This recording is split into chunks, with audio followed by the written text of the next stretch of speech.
Kublai Khan by Graham Watkins, Charles Villazor, and Mike Viola.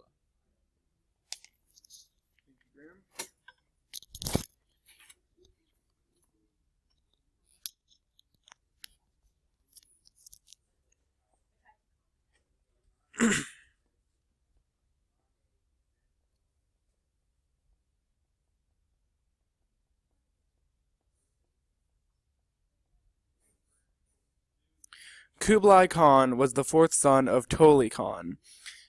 He, um, he had 16 children, and he was the great-grandson of Genghis Khan. His children included Möngke Khan, Orji Khan, Kutagbeki Khan, Kwagchu Khan, Mongola Dor Khan, and about 10 other children. When he was a young boy, he accompanied his father to battle. By the age of 12, he was a very skilled horseman, and his reputation grew largely every year.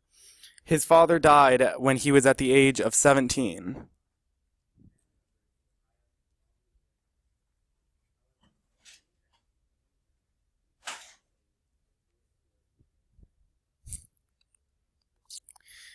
Kublai Khan was born in the heart of Mongolia and ruled and formed the Yuan dynasty. He ruled from 1260 to 1294 and was born in the year 1215. He went to overtake China and rule the Yuan dynasty.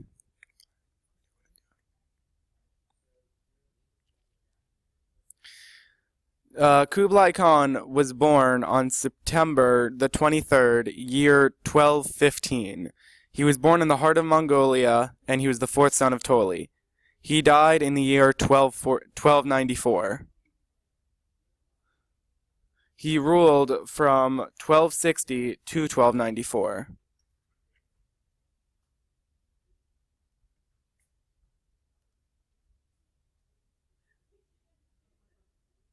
Kublai Khan led a lot of military campaigns early in his monarchy.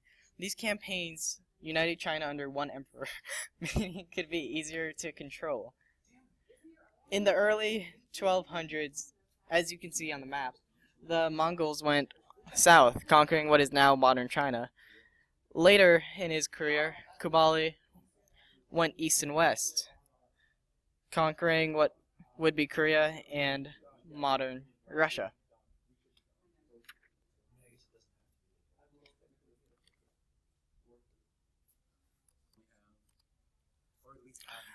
During Kublai's rule, the economy of China was very strong. Commercial activity was very intense, and trade was even more intense. But even with this facade, it was only the rich getting wealthier. The poor were only getting poorer due to trade being only controlled by the privileged and rich in royalty in China.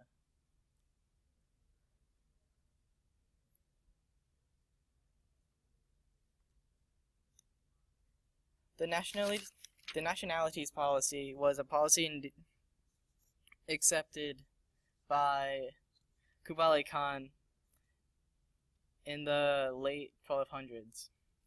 The policy put classes on the people in society in China. The Mongols were on the top, with them being exempt from taxes and fighting.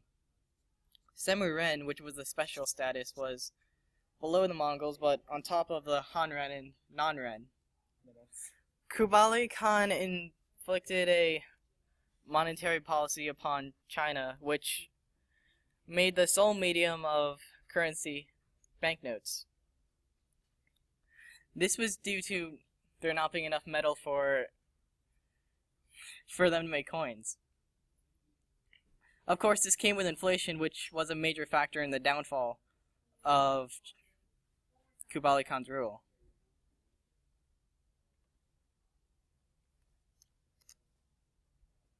So Kublai Khan was like many other Mongol leaders in the sense that he had a toleration for rivaling religions. and gave economic privilege to the favored religions, such as the clerics, who were exempted from taxes, and Buddhists, who were generously given land for temples, and peasants for its upkeep. Some religions, such as the Tibetan Lamas, even had a special status and were arrogant, something the people did not like about Kubali and actually ended up detesting. It led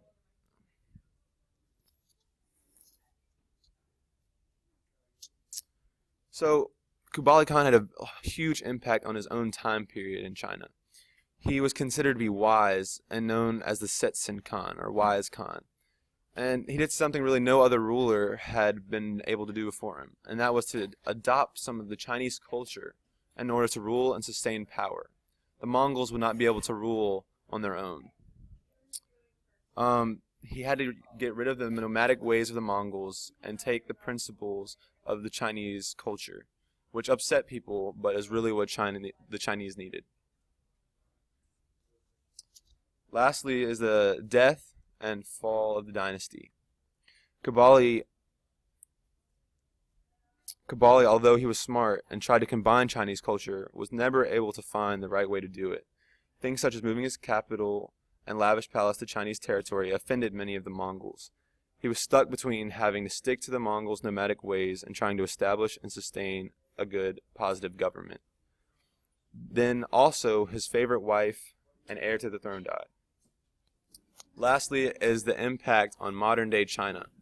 Today, the Mongols are part of China's 56 different ethnic groups, and this is largely due to the conquering of Song China by Kubali. Also, when Kubali was emperor, he made Beijing his capital, giving it his first big makeover. But today is constantly changing and growing to literally new heights.